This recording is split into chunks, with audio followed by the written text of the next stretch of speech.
Good afternoon and happy Children's Day. Welcome to today's edition of International Forum, and I'm Ihari Gabriela from Ignited Education Center, and I'm not alone, I'm with my colleague. Joseph Nathaniel from Ignited Education Center. And our guest today is Mr. Wilson Marshall. So what do you feel about the Israel-Hamas war? Well, to me, the Israel-Hamas war is quite senseless war in the sense that in the first place should have been a war.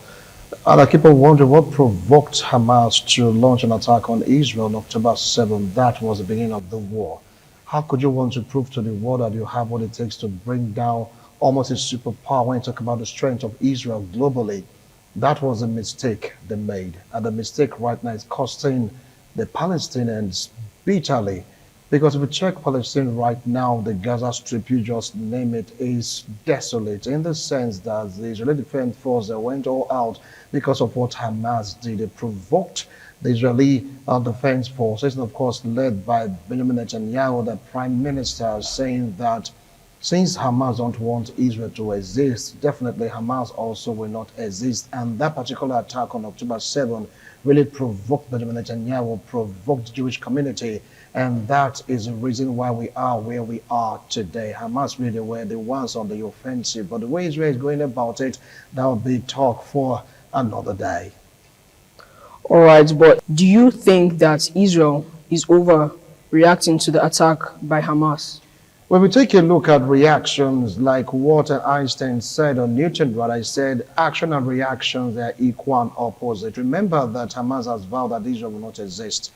And that attack on Israel want to, allow Hamas to prove that they have what it takes to, attack Israel.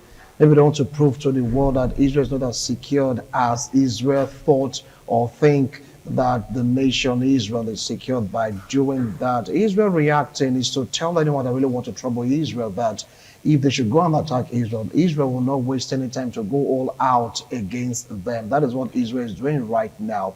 If you say that they're overreacting, yes, to some extent, they are really overreacting. It's like, you squatting a fly with hammer. Even if eventually you're able to kill that fly, what about the destruction around the environment? Israel went all out, area bombardment, the foot soldiers, everything, going to hospitals, to schools, to marketplaces.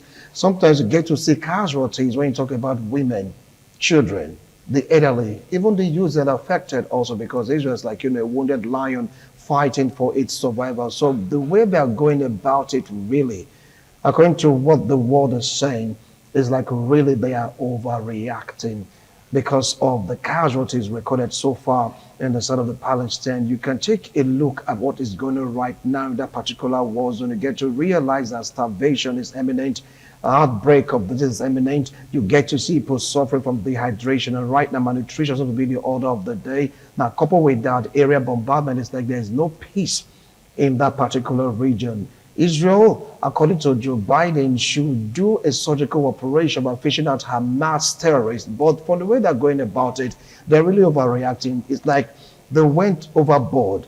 Whenever they have this incident, they have Hamas hiding amongst children or hiding in marketplaces or hospitals, the way they attack a particular region, not minding whose ox is God. We've seen several hundreds upon thousands of people losing their life because of Israeli offensive. Yes, one can say that they are overreacting, but the question now is who provoked them to overreact in such a manner?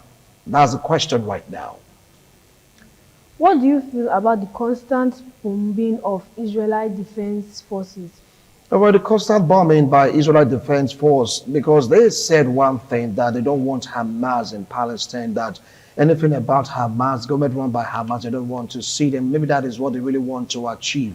Constant bombardment, constant raiding, constant search, constant shooting, constant killing, area attack, you just name it. They want to form a corridor in that Gaza Strip to serve as a buffer zone. All right, but it being constant, preventing it from getting into the Gaza Strip is something that people should really come out to really talk about, because countries like France, Germany, INT'L and some other companies are saying that what Israel is doing right now, even the Hagues are saying Israel is like overreacting. You just can't keep on bombarding and bombarding, not, having this kind of reactions from other countries. Because as it stands, we're talking about human beings, all right? Because as it stands right now, both the innocent and the guilty ones, they are in trouble. Maybe the guilty ones, the Hamas, they have ways of shielding themselves, ways of hiding. They have their tunnels. Yes, some of them were being killed, but majorly speaking, we have children being affected. We have women being affected. The elderly are being affected. They are being killed because of the constant bombardment by Israeli forces, because of what Hamas did to them. If you take a look at the margin, 1,000 plus to hundreds of thousands. Come on, I think there should be a kind of a restraint on Israeli forces, or by the Israeli forces, that would just stop all this kind of carnage. As I'm speaking to you right now, that area is desolate. The region is desolate. No food, no water, no electricity. So speaking, the bombardment right now should, stop for a while. Try to people mourn their dead, at least clear the debris. At least that should just give way for negotiation of ceasefire. But as it stands right now, the way Israel is going about it is just too much. Yes, what Hamas did is totally wrong. We all condemn it. But the way Israel is reacting, constant bombardment, to me, come on, we are all humans. Israel is being accused right now of genocide, but take a look at the picture. That is the image Israel is giving to the world. But Benjamin is saying it's not about genocide. They want to clear out the terror group in that particular region. That's the reason they're doing what they're doing. But the question now is, the operation, is this surgical? According to what Joe Biden opined, that's my president of the US, he said, look, you have to go in there surgically, all right? Target these terrorists. But right now, it's like Israel's defense forces can't differentiate between Hamas terrorists and innocent citizens. It's like they're just grouping everyone according to what they see. They get intel, they throw bomb, they get intel, area bombardment, they get intel, foot soldiers. I mean, it's just too much. It is just too much. Should Israel allow more aid to Gaza? Yes, if you take a look at what is happening right now in Gaza, even in the period of war, your enemy do have a right of respite. They do have a right of parley. If I want to go to all this kind of, pirate thing, it's a parley, you have to stop for now. Come on, let's take a breather. Now, Israel blocking aids from entering into Gaza, to me, is a crime against humanity. Yes, some people like I'm overreacting, but it's just the truth. We have children there that needs drugs. We have children that needs food. We have children that needs water. What about the elderly? They need all this stuff to survive. If you block aid, how can you treat the wounded? Thousands, they've lost their life in this particular war. Thousands have been misplaced. Thousands also, they have been killed. Thousands are still trying to grapple just to eke out a living. Thousands also, they've been displaced. And you're telling the world that you're not preventing aid from entering into Gaza because you're fighting Hamas. Who is going to believe that? People will be like, this is genocidal, because that is what you're doing. Even if the war is so intense, there's a time and place for respite. You allow your enemy to go clear that day. You allow your enemy also to eat. You allow them to have this sigh of relief. Then the war can continue. Right now, we have innocent people trapped between rebels, trapped between Hamas and, of course, Israeli Defense Forces. So Israel should allow aid in. Though Israel, they don't have one fear, saying that Hamas may just be able to infiltrate all these aid, maybe their lorries, their cars, their vehicle, mode of transportation, to attack the Israeli Defense Forces. That is what they are afraid of. But if you have good search points, I think that can be curbed, okay? There shouldn't be any fear, because as it stands right now, Hamas has been decimated. Though they're still there in clusters, Israel should allow aid into that region, because humanity is at stake in that particular region. They should allow drugs, they should allow food, they should allow water, they should allow medics to enter the region to treat the wounded, because we have lots of innocent persons there. And that's been the cry of the Palestinians, that's been the cry of the Arabs, that's been the cry also of so many people that have humanity at the back of their mind. Israel should please open up, let aid enter into Gaza. Do you think there's a hope for ceasefire? Well, Donald Trump, before he became the president, he promised the world that once he gets into office, he's going to take care of two things. Yes, Israel-Hamas war, and of course, Russia-Ukraine war. The first thing that they did was to go to Israel, call on Benjamin Netanyahu. They were making progress. And there was a ceasefire for some time. All of a sudden, there was a total disregard of the ceasefire. There was total fiasco or a particular agreement. Yes, some hostages were released, but it is not the number that was negotiated. Hamas is blaming Israeli Defense Forces. Israeli Defense Forces are blaming Hamas. They're saying Benjamin Netanyahu don't want peace children, but he said it is quite simple. If you want there to be ceasefire, release our hostages, dead or alive. Bring them back to us. That has been the man's position toward Benjamin Netanyahu. You have to bring them back to us. They had the deal, but Hamas on the other hand are saying that they've been able to fulfill their own part of the deal because they have stages in the ceasefire. The first stage, second stage, third stage. They were almost through with the first stage before there was a degradation of the ceasefire. Before you knew it again, they were shooting, area burning, you just name it. Now, Donald Trump is trying to talk to Benjamin Netanyahu that, look, you should calm down. Let's go again to the negotiation table. Let's really talk. But on the other hand, Hamas is provoking Israelis by not doing what they're supposed to do. Release the hostages. Benjamin Netanyahu is under pressure from Israelis saying, where are our sons? Where are our daughters? We need to see them. So the man is under pressure. Once a man is under pressure, he's going to do everything possible to make sure that he is relieved of the pressure. And the best way he knows how to do it is to increase the intensity of the bombing, the search, the rescue, the shooting, the dislodging of Hamas. And this thing should go on. I don't know, unless there's a prospect that Benjamin is not saying that we are saying, or we are not saying what Benjamin is saying, this might just continue for a long time. Maybe the majority will ceasefire today or tomorrow, but still it could take months, it could take weeks, because as it stands right now, it's like nobody can hold Benjamin back because they believe in this particular idea. If you don't want us to live in peace, you too, you will not exist. So I believe that Donald Trump can still talk some sense into him. If Hamas release those hostages, then they can start talking about a ceasefire. Benjamin, the PM of Israel, said that the UK, France, and some other countries supporting Hamas are on the wrong side of the law. Do you feel he is right? Well, if you take a look at this particular comment or statement, you cannot say whether he is right or wrong. All right, because whether it's right or wrong, because every man is right according to his own right. Because we take a look at the way everything happened. When that particular attack against Israel happened, you could see the jubilation in Hamas camp. That is enough to provoke any man.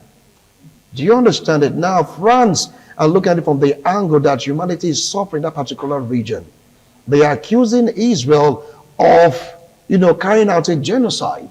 Now, Israel doesn't want to allow aid into Gaza, but they say they're going to release the particular route whereby aid can come into Gaza. And they're telling Israel to cease fire for help to get to the children, for help to get to the youth, for help to get to the elderly. But it is not happening right now. As you can see, it's like Israel is like saying, look, these guys are the enemies. He even called Hamas rapists, terrorists. Why would you let them live? But the question now is, if you want to squash Hamas, you want to dislodge them, you want to exterminate them, at what expense? We're talking about lives here.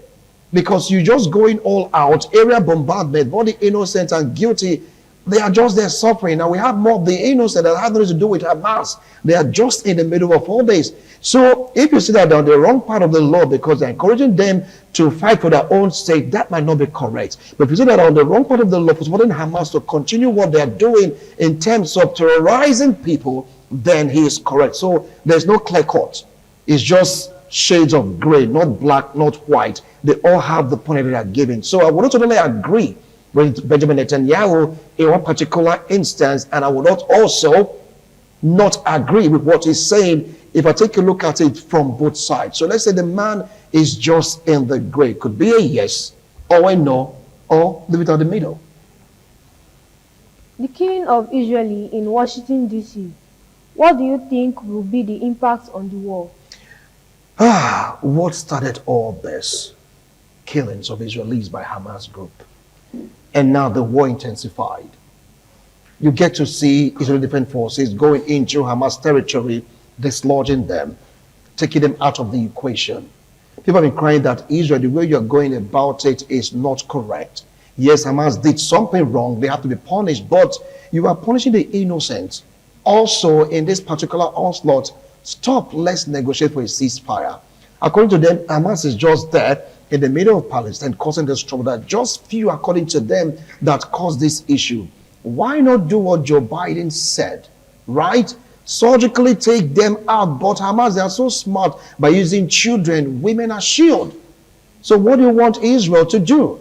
Now they're saying stop the fire. There should be a ceasefire. People are dying. People are hungry. We are starving. Of course, this is going to raise a bit of sentiment. That's one of the reasons why that guy did what he did, but I'm in support of you killing innocent person in an Israeli embassy on American soil. That definitely is going to provoke Benjamin Netanyahu. It was that particular action that made Benjamin Netanyahu to make that comment that France and other countries supporting Hamas and the activities, they are on the wrong side of the law. With that particular killing, there's going to be an intensive shelling of wherever they perceive that Hamas troops are. There's going to be an intensive bombardment because right now Israelis are on red alert globally, not only in Israel. Wherever you have Israeli embassy, it's on red alert because it happened right there at the Israeli embassy in Washington, D.C. So with this particular action by that particular young man, I tell you, this is going to turn another page of the war. Maybe they just say, okay, fine, aside Gaza, aside, Palestine state, outside of it, anywhere you see Hamas members globally, take them out.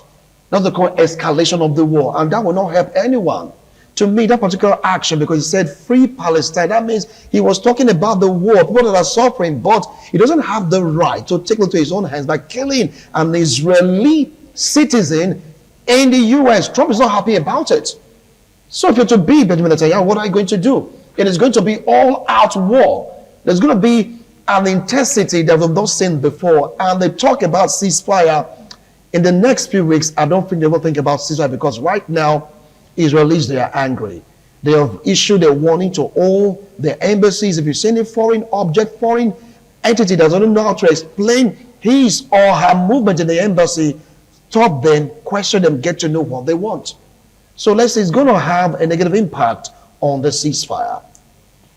But tell me, what advice do you have for the warring parties?